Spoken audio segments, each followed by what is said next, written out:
Salut et bienvenue dans cette vidéo dans laquelle on va parler de faire une analyse technique. Donc cette fois-ci pas sur le Forex. J'avais fait une autre vidéo donc où on fait une analyse sur le Forex. Donc cette fois-ci ce sera une analyse technique sur le marché des actions. Puisque en fait j'ai fait une vidéo donc sur l'analyse technique sur le Forex. Donc je t'invite à aller la voir si tu l'as pas encore vue. Puisque du coup dedans je détaille vraiment au niveau de l'analyse technique sur l'euro-dollar, donc la paire euro-dollar sur le Forex.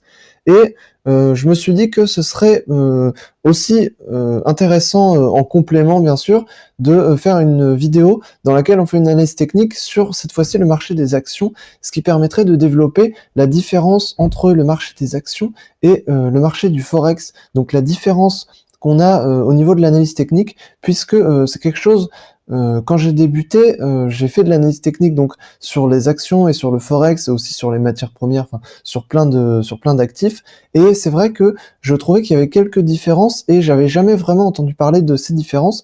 Donc on va surtout s'intéresser aux différences qu'il y a au niveau de l'analyse technique entre le marché des actions et le marché du Forex.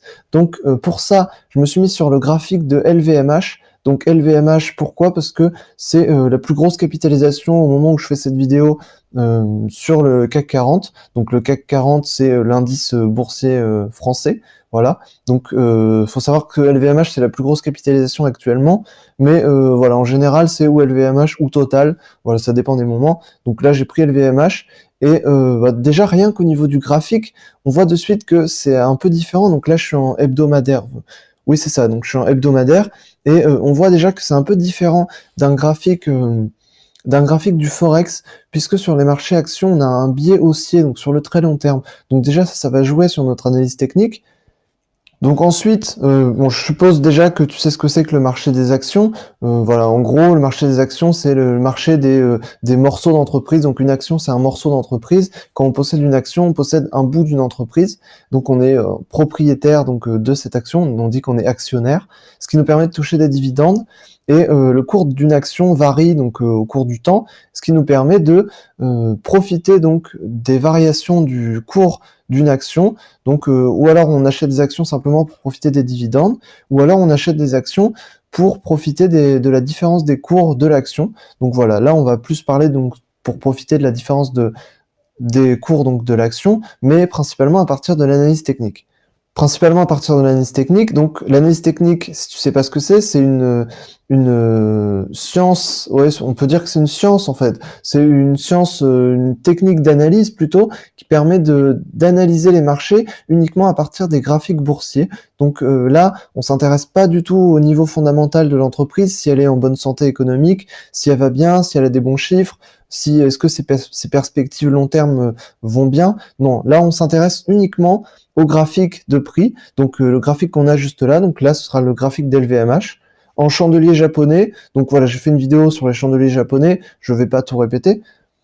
Donc déjà, les principales différences qu'il y a au niveau du marché, ça va être les horaires. Et ça va beaucoup jouer sur le graphique, puisque sur le Forex, on a un marché qui est ouvert tout le temps. Donc sur le Forex, on n'a quasiment pas de gap. Les gaps, c'est tout simplement les creux. Les creux sur le cours d'une action, ou enfin d'un actif en tout cas. Mais justement, ces creux-là, il n'y en a pas beaucoup sur le Forex. Alors que sur les actions, comme les horaires sont beaucoup plus définis, c'est-à-dire que le marché action, il ouvre de 8h à 17h, du lundi au vendredi. Voilà, donc c'est simple, mais du coup les actions varient pas beaucoup, voire pas du tout, du coup vu que le marché est fermé la nuit ou le week-end, et du coup ça fait que ça peut bouger beaucoup à l'ouverture et à la fermeture, et ça peut créer des gaps, donc des creux de cotation, et des creux comme on a ici par exemple. Ici on voit qu'il y a un creux, c'est un assez gros creux, mais des creux voilà sur le marché action on en trouve un peu partout. Ici il y a un creux par exemple, voilà, ici il y a un creux également. Voilà, des creux, on en trouve vraiment partout sur le marché action. Donc ça, c'est aussi à prendre en compte dans l'analyse technique.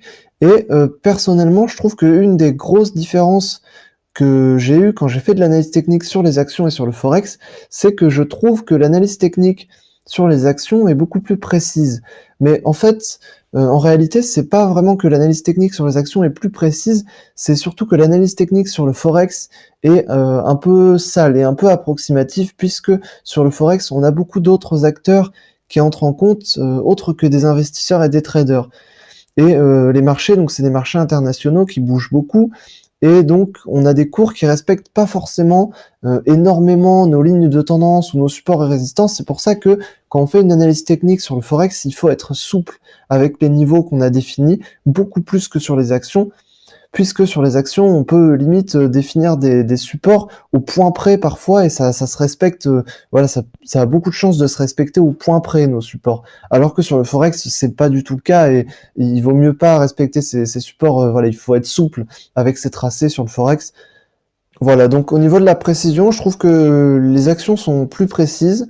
On a toujours un biais haussier qui est aussi intéressant si on sait pas trop, mais ça va plus être pour la partie trading, si on sait pas trop dans quel sens se donner ou si on n'a pas trop confiance si on débute, c'est toujours intéressant. Donc de toute manière, c'est toujours plus facile d'acheter des actions que de faire une vente à découvert sur les actions. Donc ensuite, la méthode d'analyse technique donc, que je vais te donner rapidement dans cette vidéo, ça va être exactement la même que sur l'analyse technique sur le Forex. Donc ça va être support et résistance en premier, droite de tendance, identifier les figures chartistes, et ensuite identifier les figures de chandelier japonais. Donc voilà, éventuellement si on a envie d'être plus précis ou de détecter plus précisément des retournements ou des continuations aussi. Du coup, ça va être support et résistance. Et donc, on va commencer donc sur LVMH, on va identifier les principaux supports et les principales résistances. Donc, pour ça, je vais plutôt me mettre en unité de temps journalière, puisque ce sera plus précis et ce sera plus intéressant, puisque là, on voit que on a déjà plus de gap, donc ça va être plus intéressant pour faire la différence avec le Forex. Donc déjà, on voit que on a une résistance et un support ici. Et on voit clairement que par rapport au Forex, c'est beaucoup plus précis. Puisque là, on arrive pile sur ce niveau. Là, on arrive pile sur ce niveau. Voilà. Et ici, on le casse donc au niveau d'un gap. Et on voit que ce gap arrive, la sortie du gap arrive pile sur ce niveau également. Donc voilà. Déjà, rien qu'avec ça, on voit que c'est plus précis. Et en plus, au niveau du nombre psychologique, on est à 237,85, mais je suis sûr que ça doit correspondre à un niveau psychologique intéressant. Voilà, ça peut correspondre au 238. Ça correspond au 238 pile, puisque le niveau d'ouverture est au 238 ici de ce chandelier, puisque c'est un chandelier baissier. La sortie ici, 238, et ici aussi. Donc voilà, on peut limite définir ces niveaux au point près, comme je l'ai dit. Hein. Donc c'est vraiment intéressant. Ensuite, il faut prendre en compte les gaps. Donc la différence, ça va être de prendre en compte les gaps. Donc par exemple, ici, on a un gros gap qu'on a pris en compte juste après, donc en tant que support. Et voilà, donc c'est ce genre de choses qu'il faut prendre en compte. Donc ici, pareil, on a un support, donc je vais le tracer. Enfin, une résistance qui a fait office de support du coup. Et encore pareil, c'est au point près. On est à 212. On est à 212, 213, voilà, donc on serait plutôt à 212,50, quelque chose comme ça. Mais encore une fois, on peut les définir au point près.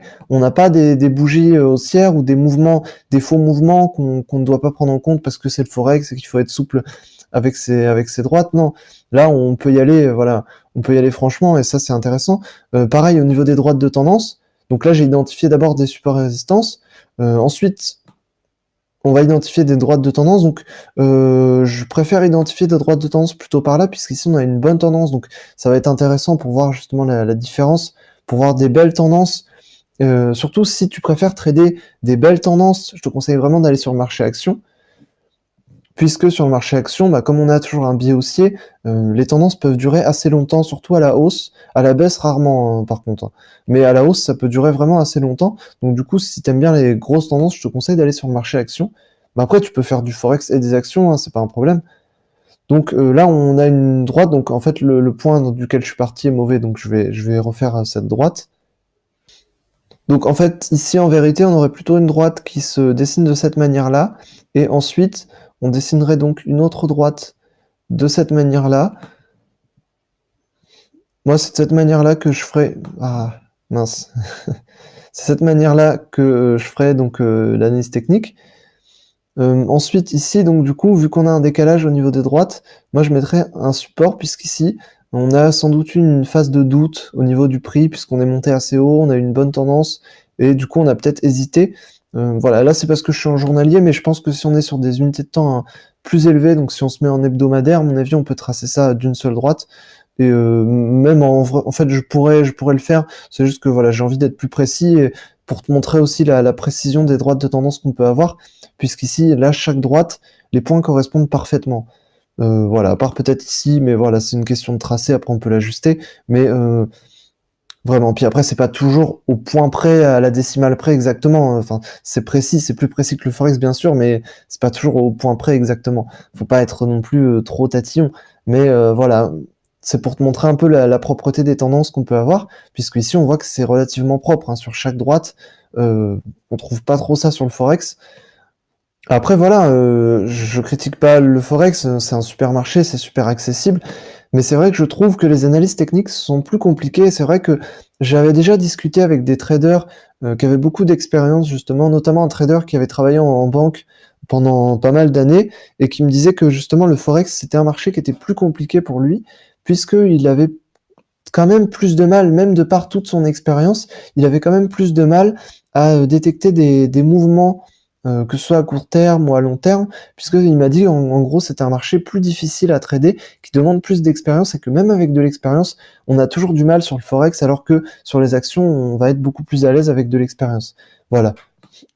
Voilà, donc en gros, c'est principalement voilà, au niveau des techniques d'analyse, c'est ce que je te conseille, mais j'en parle un peu plus dans la vidéo sur le forex. Mais voilà, en gros, je te recommande d'utiliser support, droite de tendance. Donc là, on a surtout vu ça dans la vidéo, mais c'était surtout pour voir les différences qu'il y avait avec le marché action. Donc j'espère que ça t'a aidé. J'espère qu'aussi que ça t'a peut-être un peu introduit au marché action. Peut-être que tu te dis, je peux peut-être aller sur le marché action, mais si tu y es déjà, bah, du coup, ça peut peut-être t'aider de de faire des analyses techniques sur le forex, puisque c'est plus difficile, donc on progresse plus aussi. Donc voilà. Dans tous les cas, je pense que c'est important de travailler sur différents marchés pour avoir différents points de vue et augmenter son expérience. Donc j'espère que je t'aurai aidé. N'hésite pas à aller voir les autres vidéos. Moi, je te dis salut, à la prochaine dans une autre vidéo. Salut.